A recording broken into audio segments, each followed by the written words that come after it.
going on, guys? Welcome back to the Ovens Garage. Today I'm up here at my brother-in-law David's place. We're going to be doing the drum brakes on Old Blue. So we've already done the passenger side. We're going to show you how to do the driver side. It's the same on both sides, just flipped 180.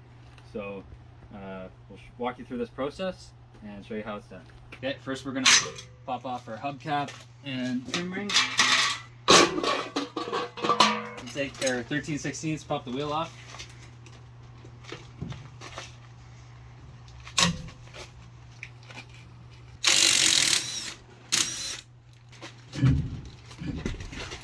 Okay, now we're going to take our 9/16 socket and take off all these bolts holding the axle in.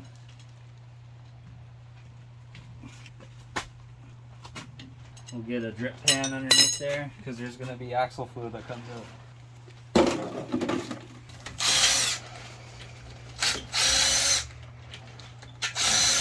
I have to take a mallet, loosen it up, maybe get a screwdriver in there. So what I like to do when I do my axles is jack up one side so that way not too much fluid comes out from the center pumpkin of the axle. Someone used RTV on here. We're going to be replacing it with the actual gasket.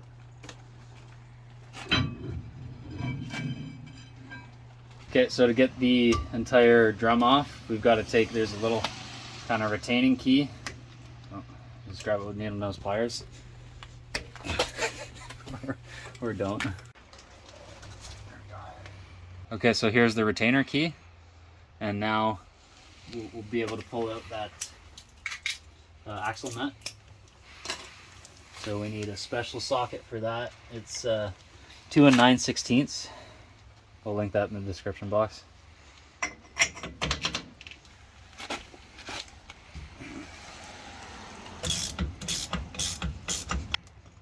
Okay, there's your big nut. Okay, so before pulling off the drum, on the outside here is the outer wheel bearing. So when we pull this out, we want to make sure we catch that wheel bearing because we're going to be reusing it. So don't let it hit the ground or touch any grime. Might be good to have a partner help you. And then there's going to be oil that comes out here too, so watch out. This side's drier than the other because the other oil seal was leaking on this side. So we're going to replace the axle seal on the drum. What we'll do is we'll take this specialty tool. If you don't have one of these, buy them. They're really handy. We'll link it in the description box. But you basically just put it right on the seal. There we go. Just like that. Then we can inspect our inner wheel bearing and then put a new seal on. Alright, so we're going to inspect our inner wheel bearing here. Check for scuffs or any sign of distress. And then we'll check our race on the inside here. Make sure there's no scuff marks or rust or anything. I'll wipe that and show you here. It's probably fine. So just take a look at that. That looks pretty good. You can replace them if you want. You just need to punch out the old ones and press in some new ones. I'm just going to reuse these, so I'll take some gear oil and just make sure that surface is re-lubricated. Put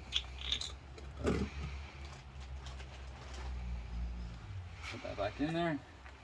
And we'll take our new seal, spring down. And I ran into an issue when I did the other side.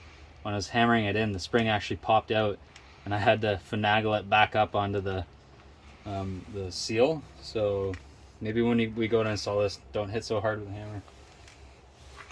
We'll take our installation tool. I'll take my bigger one here. So that way I don't go too deep with it.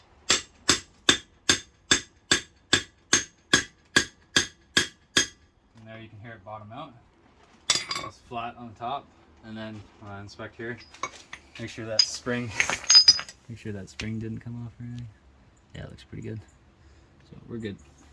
The seal itself is going to ride on this larger lip. So make sure it's clean, free of debris before you go to install the drum. Here I can tell that the Brake components are not as bad as the other side. The springs look dirtier than the other side was, but we're gonna replace everything anyways.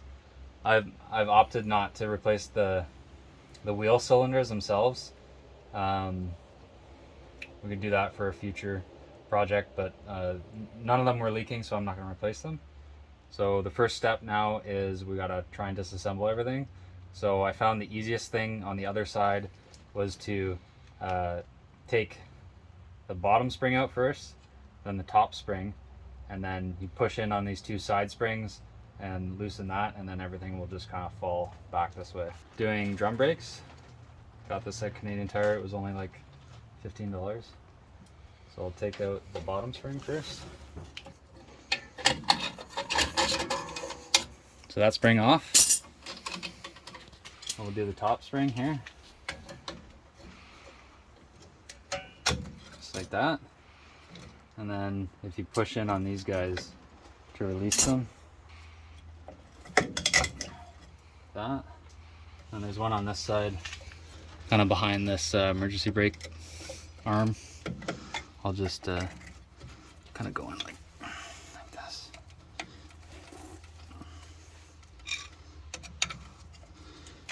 There we go.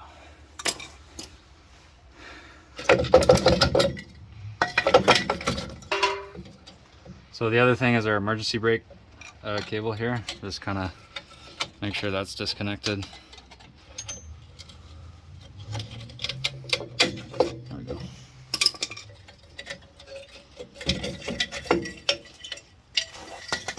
All right, so I'll take these two spring holders out. So you can, if you want to replace your wheel cylinder, there's a 7/16 nut on the back. We had to take it off because we replaced the emergency brake cable because it was broken. I think I'm just gonna leave this in place because this is actually in good shape, and then I'll have an extra if another one breaks. So 7/16 nut on the back, and this whole arm will fold forward. You can replace your wheel cylinder. There's two nuts on the, I think there's two bolts on the back. I don't know what size they are, but you've got to loosen those to take it off, and then obviously take the brake line off as well. So we're just gonna do the pads and the springs. So we'll spray some brake cleaner on here to kind of clean it up, and then we'll get the new spring kit in there with the new drums.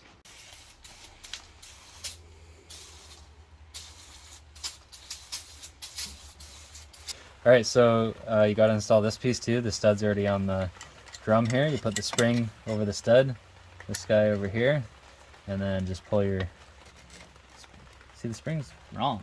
No, it's not. Oh, you gotta go this way. All right. So like that, there, and then it auto retracts. God, that was hard. So I've already put some anti-seize on all the sliding surfaces of the drums themselves. And then what I'm gonna do is I'm gonna go in reverse order of the way that I took it off. So I'm gonna start with these two pieces with the red springs. Put these new guys in from the back. Like so. Okay, so we'll put these red springs in these two holes here. You're kind of like about midway up. And then I've got these two hooks on already. And then what I'm gonna do is place the drums up. All right, minor mishap. We installed this piece on the wrong drum. So we had to take it apart. So we're gonna put this back on now, one at a time. Make sure our wheel cylinder's lined up. And then we'll take our red spring, put it into here. Yes! Oh yeah. Yes! Alright, we'll get the other side now. Yeah, he's usually up. Good. Yes! Yes! Alright. Cool. Now we'll get the, what do you think, the bottom spring and then the top spring? They don't give you instructions with this tool.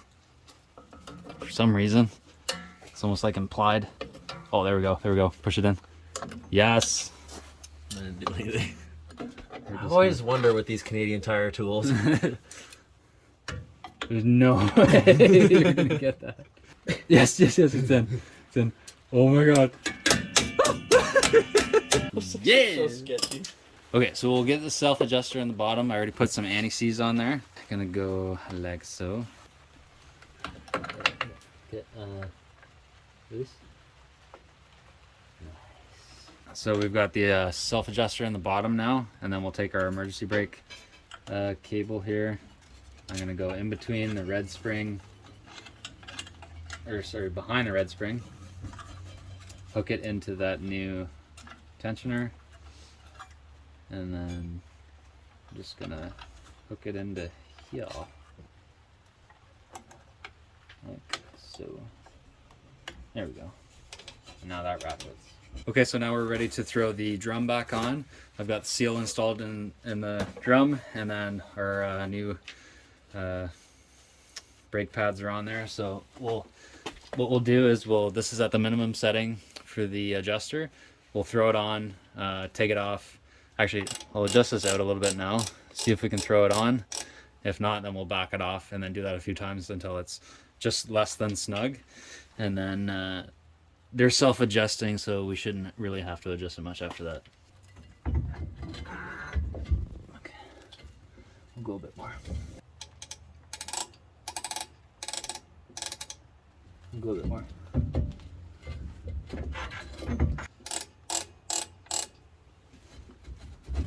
Yes, okay, that's good. Okay, so we'll take our wheel bearing, throw it in, seat it into the race. Scrape off the old gasket. Okay, so to set the play on the bearing, we're gonna go 120 foot-pounds. Oh, you gotta put the nut on. Where is the nut? We're making mistakes because we're tired. Put the nut on, set the play on the bearing. What we're gonna do is go to 120 foot-pounds while rotating. And then we're gonna back it off 120 degrees from that point. Okay. And then we'll go off 120 degrees.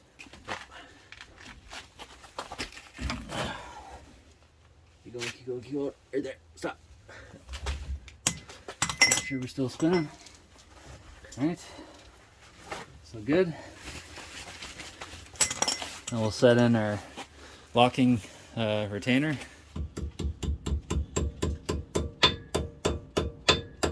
Okay. Then we'll get our axle and our new gasket.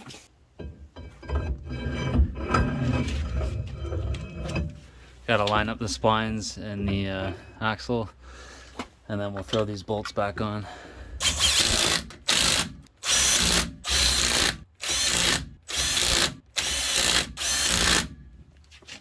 Okay, these get torqued to 70 foot-pounds.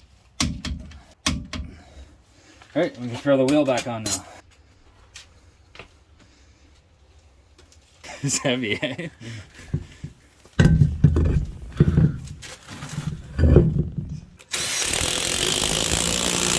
Tighten to 120, and then hubcaps back on.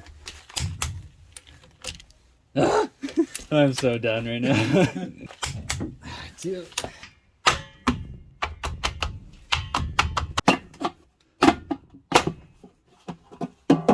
So we weren't able to wrap everything up last night. We ran out of daylight. So we're here the next day. We're going to do the final adjustments on the rear brakes. So apparently these are self-adjusting rear brakes, so you don't really need to do this, but it's a good idea just to make sure that they're in adjustment before you go for your test drive. So what we have to do is we'll go in behind the backing plate on the drum brake at the bottom, pull out a plastic or a rubber plug, and then you put in your screwdriver and you can adjust the adjuster from the outside, and then we'll spin the wheel until there's just a slight bit of drag, and then I'll call that good, and then we'll go for our test drive. Okay, so here's the rubber plug you want to take out, and then right there you can see the adjuster. That's a new adjuster that we put in, and you'll come in here, and from the top you should be able to go from top down, and it'll click as you move it down. So what we'll do is we'll spin these tires freely until there's a bit of drag on there.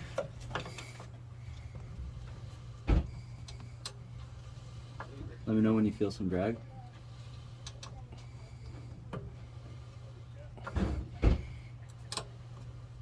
Yeah. Okay. Yeah. All right. So what I'll do is I'll back it off just a couple turns. It was already pretty much in adjustment when we put it on. So we'll do the other side, and then we'll be good.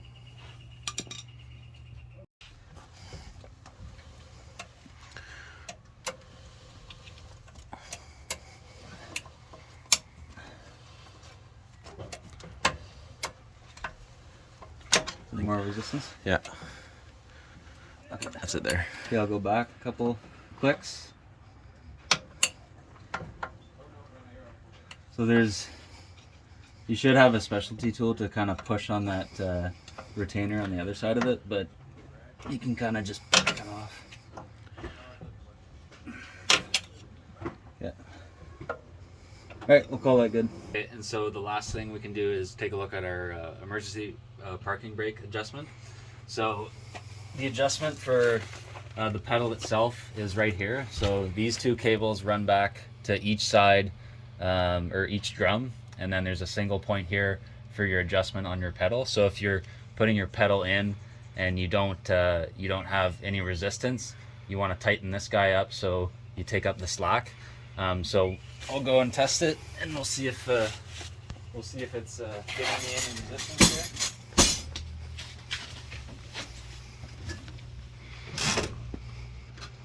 So that feels pretty good. There's maybe not too much resistance at the top of the pedal, so we could tighten it a bit, but these are both fairly tight, and the pedal's almost to the bottom, so we could tighten it up, but I'm just going to leave it as is. Okay, so that wraps up the rear brake job.